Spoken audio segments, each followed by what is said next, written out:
Hey, what's the deal, YouTube? It's your girl, Miss Honey.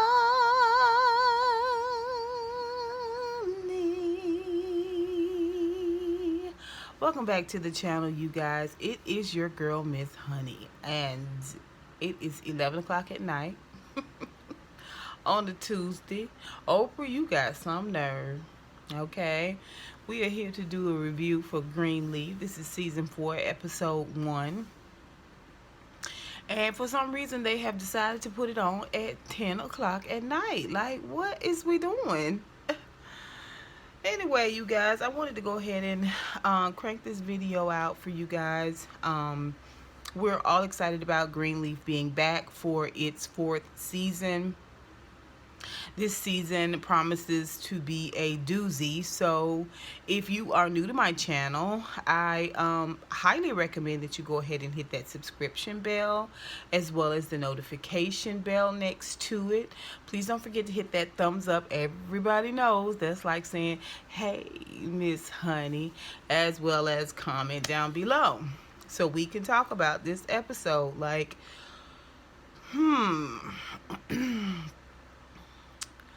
I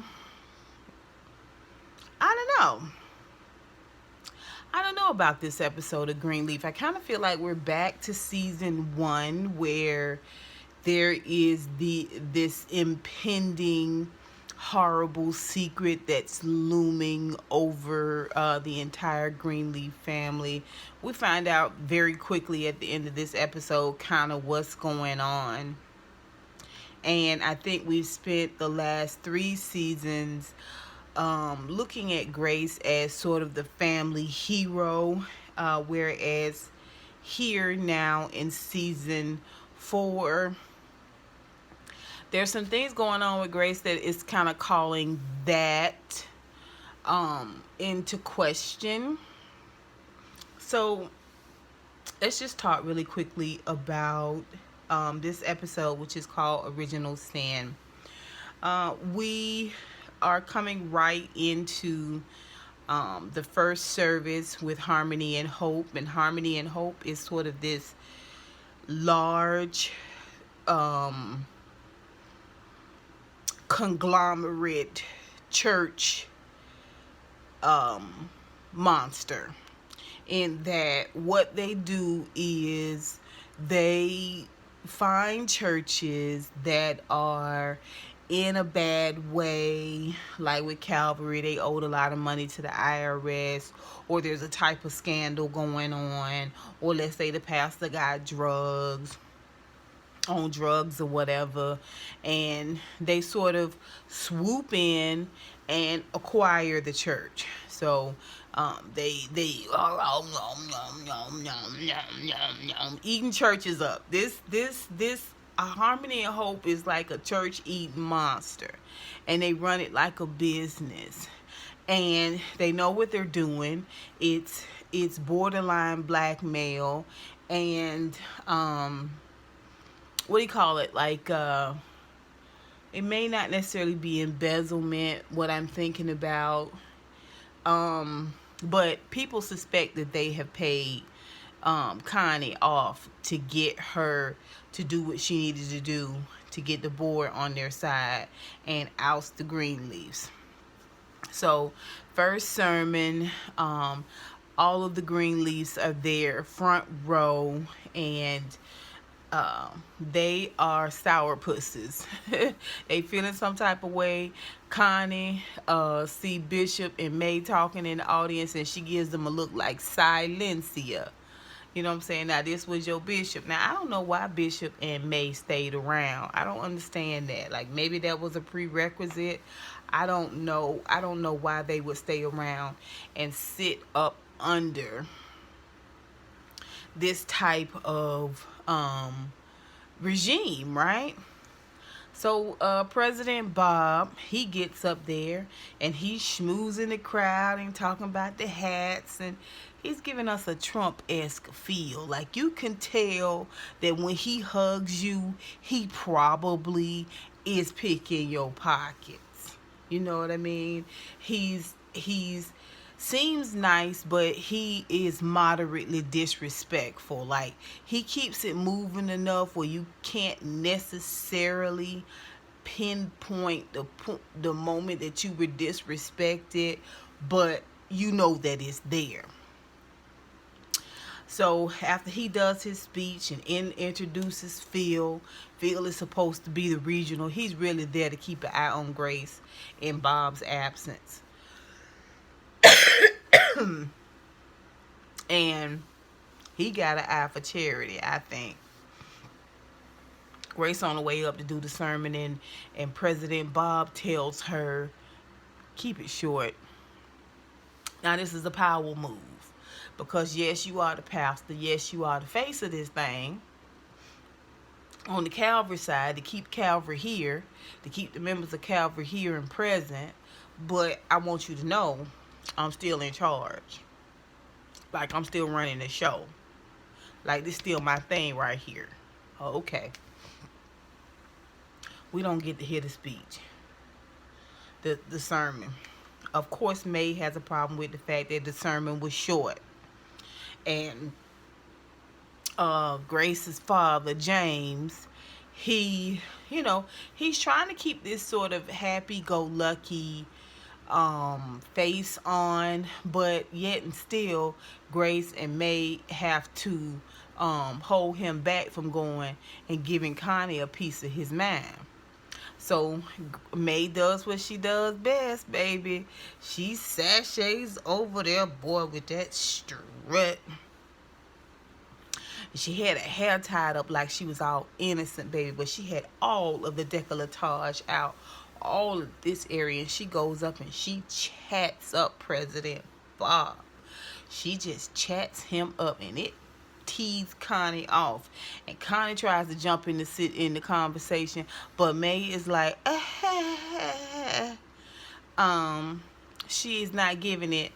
She being nice, nasty with it, but while she's slighting Connie, she is putting all of the wiles on I don't know if she's putting wiles on President Bob. I think she was trying to tell him off, and she was pleasantly surprised when he reciprocated with a little flirtation.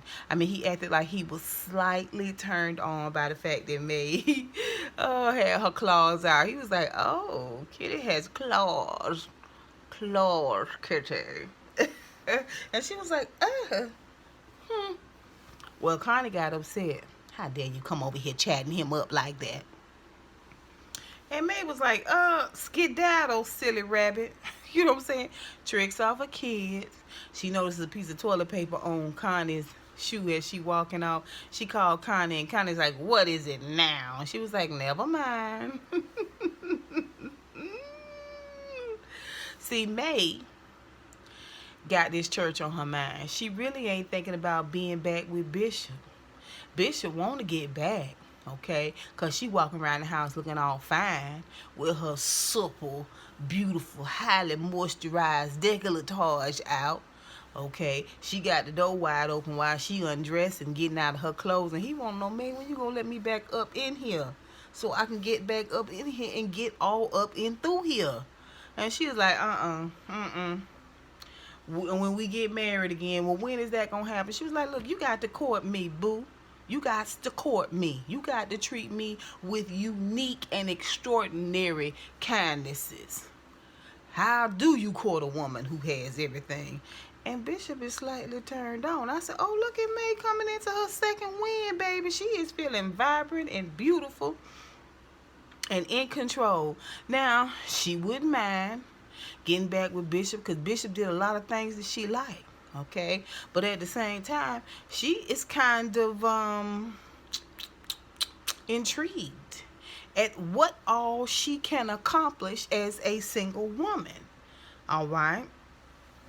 Bishop goes to talk to Bob. Bob's sitting in his office in his chair. Okay, and he wants Bob to know that he knows about what they do. He knows he runs a church eating monster, because they ran his friend Mike Evans I believe out of Texas. The man had a drug problem. The man had some things going on, and the mega church eating monster took advantage of that, took the church, and the man died. And he want Bob to know that he know what they up to. And Bob is like, first of all, your weaknesses are why we are here. If you weren't so weak, then we wouldn't be here.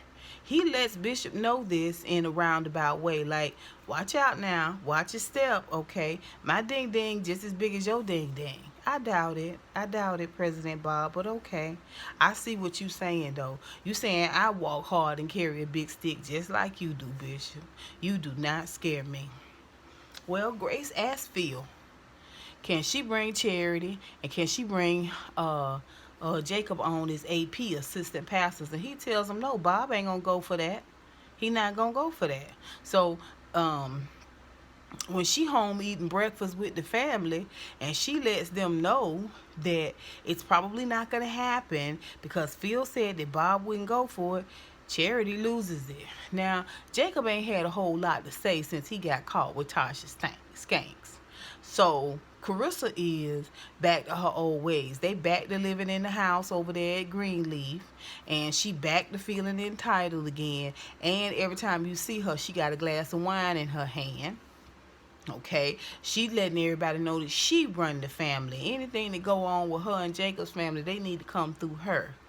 Well, her and Charity let Grace have it at the table. All she's trying to explain was that she asked and she was turned down, and Carissa don't want to hear it. She don't want to hear it because her man need a job. He deserves to be a AP. He came from being a pastor of a church, where he was implicated in a $200,000 embezzlement fraud scheme. Even though he was exonerated, even though he was cleared, still. And Charity's like, I'm not going back to singing. I'm not going back to singing. Like it was stripping. I was like, Charity, don't make me do this. Don't make me do this to you, Charity. I'm already tired, girl. You know I'm not going to have any mercy on you. First of all, you need to lower your voice. You need to take a little of that contention out of your voice. I don't know how Grace kept from jumping over that table. I don't get it. Sister or no sister, I would have windmill her. Okay? And Carissa, too. Carissa could have really got one to the face and two to the body. I'm just going to be honest with you. She was so venomous. Bishop told her, for God's sakes, please stay out of the doggone wine. Jacob, get control of your wife and please keep her out the doggone wine. I was like, oh, every time we see Carissa, she got a glass of wine. It's a lot of wine flowing everywhere. Grace drinking quite a bit too. Okay. Meanwhile, Zora running around doing what she normally do, being slick, being underhanded, being manipulative. She decided she need to live on her own because she a grown A woman. All right, and she gonna stand there in front of her mama and her daddy and call herself a grown A woman. Now my mama would have got all up in this area. Cow. It would have been ninja quick, lightning fast. Like seriously, I would have been like, what is it, Santa? You know, no. Well, she want to move out to a cottage that's on the property because she feel like she old enough, she ought to have her own space. First of all, you were a runaway and using drugs and flunking out of school, and you got to take up makeup classes, okay, to get yourself back on. But now you want to move into a whole piece of the property by yourself because your brother farting.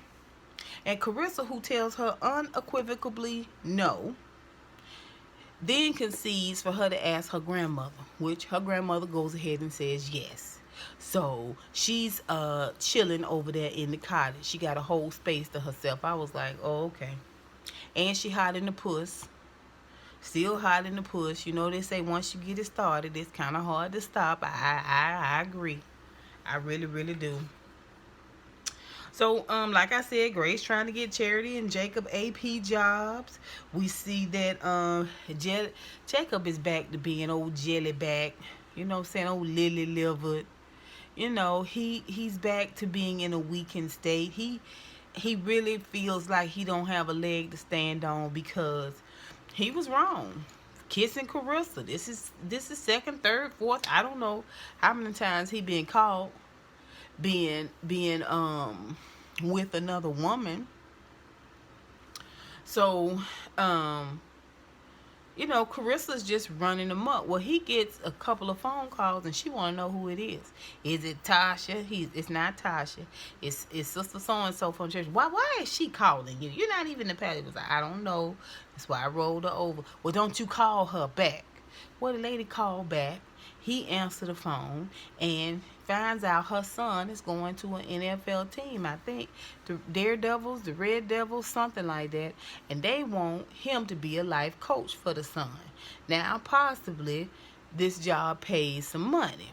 But first, the team will not allow him in as life coach and pay for his services unless his name is on somebody's stationery somewhere. In other words, you got to have a job as a pastor somewhere. Now, evidently, the boy is a wild ass on the loose. And Jacob ain't far from that, except for the fact that Jacob's got itty bitty, teeny tiny little balls. Okay, itty bitty, teeny tiny little balls. All right. So I don't know how great he's gonna be as a life coach. The mama seemed to like him. The coach seemed to like him. We gonna see. He go back and talk to Carissa about it. And, are they going to give you the job or not? I don't know. It depends on me getting this job as AP at the church. Carissa's like, you ain't finna do nothing. You ain't finna do nothing. You ain't ish. That's how she acting. Jacob just gets up and walks out. Jacob, just tell her. Just tell her you sick of her venomous mouth. Just tell her that when she open her mouth, she burns the edges of your eyebrows off. Just tell her. Just tell her. Past the salt coming out of her mouth sounds like, I want you dead. Just let her know. Everything she say, everything she do, the way she pinch her face up, makes you sick. You think she is mean and overbearing and controlling, and it makes her very unattractive in your eyes, which is why you seek out any little scrap of meat for love and affection. Tell her. Just spit it out. If it was you, she'd tell you. The way she sat there at that table and talked about Grace and went on and on and on, I'm telling you, if I was Grace, I'd have took that saucer and spin it across there. I mean, it wouldn't have been right. She could have seriously got hurt. All I'm just telling you is blank. I'd have blanked out. And Carissa's like, I want to move out of here. I don't want to be here. Girl, bye. Goodbye. You got live-in babysitters, people to do your laundry, cook your food every morning, lunch and dinner. Okay, you so big and bad, you so smart. Why you can't get y'all a place to live? How much salary you making? Anyway, I digress. Carissa got on my nerves this episode. Meanwhile, Grace keep getting the call. First call she get is from an inmate in a Phoenix prison. Who is it? Who could it be? Okay. Then she get a voicemail from Noah. Okay. Later on, Noah catches her. But we're going to talk about that.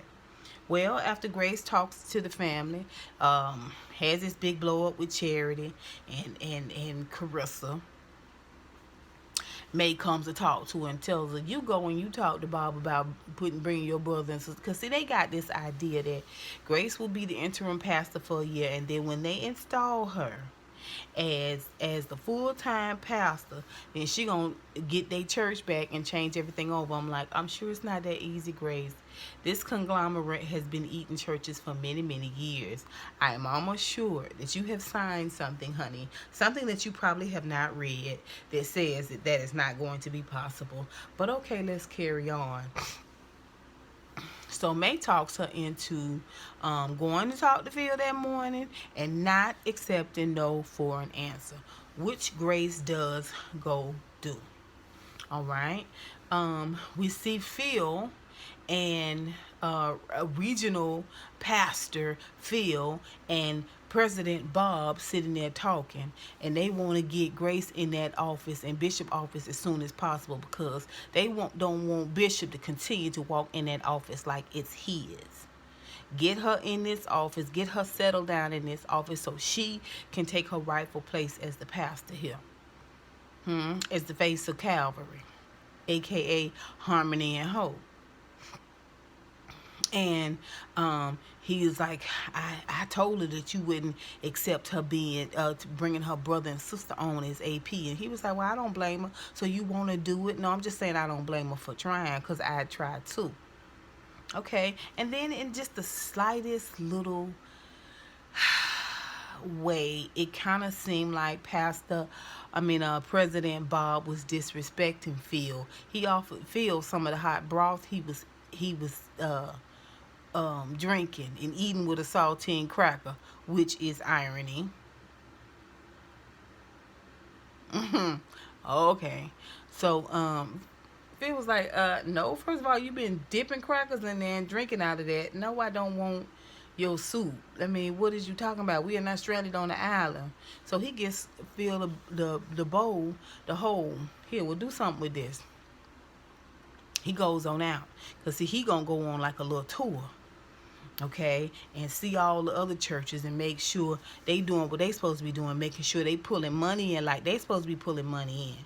Because Connie mentioned, even though the sermon was short, it might have been a sermonette, baby, but the offering wasn't a sermonette. The offering wasn't short. The offering was mighty long. So they got to go out there and check on their producers. Okay, that's what they have to do. All right, so later on, we get to see Charity talking to Phil. She's pleading her case to Phil, and Phil's like, hey, listen, there's nothing I can do. She was like, you don't understand. I'm coming to you to talk to you for me.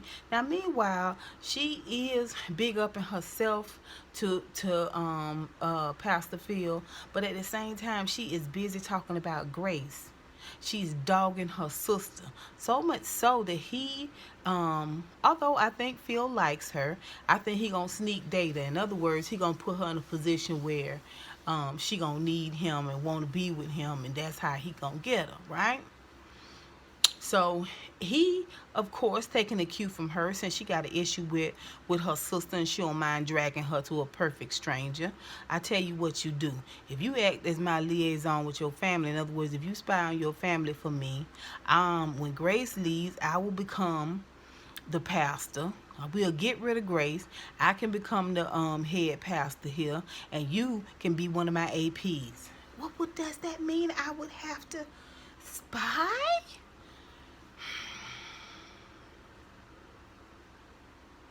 He said, I want you to keep an eye on what the Greenleafs are up to.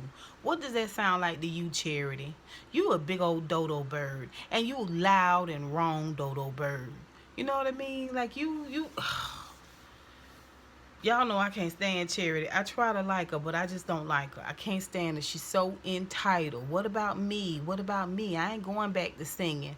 First of all, who has heard you preach? Raise y'all hand if y'all have heard Charity preach. Everybody know you start out with the children's ministry, the homeless ministry, or the outreach ministry, or the sick and shut-in ministry. You do your time in service first, okay? You study to show yourself improved, okay? No, you just want it all handed to you. So later on, she really loses it when she finds out when Gigi goes and makes a final push to President Bob to let him know, either bring my sister and my brother on as AP or I am not staying. And Bob calls her bluff, and she was like, well, you the one always telling me that y'all need me. See, if they don't have Grace as the face, then they may lose a large part of the congregation, which is a large part of the financials being gone as well. So he concedes and decides, this is what we're gonna do. We'll give Jacob AP, and you Charity on her own. Oh, okay. So when Charity finds out what Grace said in order to get him to choose to allow even if it was just Jacob, to consent to allow one of the siblings to be AP. And she said, why are you still there, Grace? If you told them that you was going to leave, if they didn't make your sister and brother and they only made your brother, why you still there? I want to know why you still there, Grace. Right then, I don't know why Grace didn't start windmilling. I don't know. I mean, my brothers would have been pulling us apart like, hey, hey, hey, hey, hey. Just, it's time to go to bed. Yeah, they'd have been pulling us apart. And I would have windmilled her. Oh, I would have got on top of her and just started smacking her face. Wake up. Get out of it. Okay? She just was so horrible. And then Carissa, who was happy that Jacob got the job, she was just like, well, he was a lead pastor, head pastor. And Charity was like, okay, now that you get everything you want, you ain't on my side no more. And when Carissa made a comment, she went over there, I ought to kick your so-and-so arse. I was like, Charity, she is out of control. She walks upstairs, walk past the babysitter. The babysitter say, here's mommy. He wants his mommy. She said, mommy ain't here right now. She goes in there and calls Phil and tell Phil she in. So Phil got Charity to spy on her own family to help him out. And he picked the dumbest.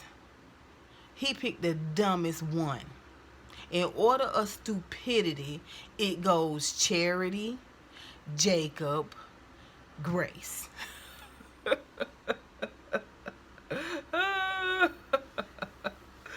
Oh my gosh.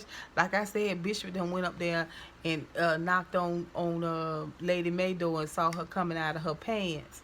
And she had them big, beautiful, creamy latte legs out. And he wanted to know, when is it going to be my turn? But we talked about that. Let me see. So,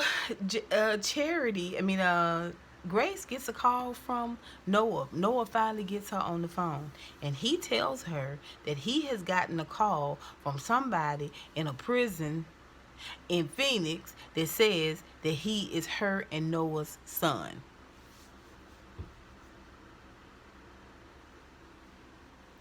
Okay, Grace. Now you did all of this with your mama, about your mama keeping secrets. And even though you run around talking to Aaron on the phone, chatting him up like you've been raised up with him, talking better to him than you do Jacob, or even Charity, okay? You still have not let on, not to Sophia, your own daughter, your mama, your daddy, your siblings, nobody, that you got a son who is also in prison, who you don't never go see. What the heck is going on? That's Greenleaf, you guys. That is Greenleaf. They are back with more embroiled, inflamed secrets. Okay.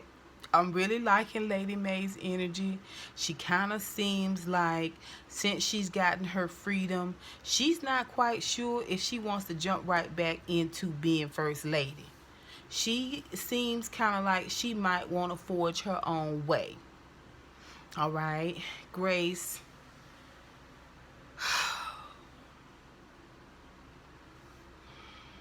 What the hell, Grace? What the hell? You came back to figure out the secrets of Faith, your sister, who was being molested and on drugs and committed, did fatal harm to herself. You come back to uncover all the secrets, and you got one of the largest secrets. You got a whole son with Noah who is in jail? Come on now. Why in the heck is Zora being allowed to run amok once again? She got her eye on the Dante guy that Jacob's supposed to be life coaching for the Daredevils. He gonna coach his life and I'm gonna coach his love. No, Zora. You gonna end up with another black eye and probably a baby in your belly. Charity's a real piece of work. Charity is a real piece of work. Let me tell you what Charity needs. Charity needs somebody to put her over their knee. And then she needs a nice paddle. And she needs her butt whipped. She needs a good old-fashioned spanking. That's what she needs. That's what she need. She either need that or she need, y'all remember what y'all used to do when y'all was little? Y'all used to take your your sibling's hand and slap them or stop. Why you slapping yourself? Why you slapping yourself? Why you slapping yourself? Oh. Somebody do that to you, you will start crying. Like, at first you'll be like, oh, you got me. But then when they keep whapping you with your own hand, there's nothing you can do about it. I promise you, you will start crying. It's pretty demoralizing.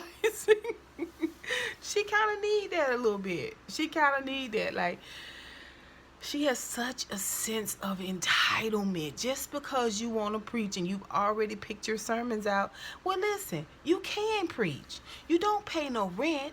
You don't pay no babysitter. Go out there and find you a church to preach in, girl.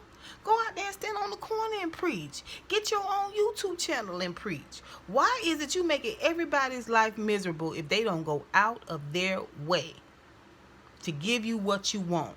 When you fall short of getting what you want, if they are not there to comfort and lick your wounds for you and blow on them gently and make you feel better. Y'all know I can't stand Charity. I thought you was going to go around there to the funeral home anyway and sing and counsel and comfort the people. That's it for Greenleaf. Y'all tell me what you think. What do y'all think? Sophia seems so defeated. She going off to college. I'm eager to hear what you guys think about this episode. I don't know how to feel. I don't know if I'm just tired or what. So y'all put it down below and we'll talk about it tomorrow. Until next time, honeybees. Mwah, mwah, mwah.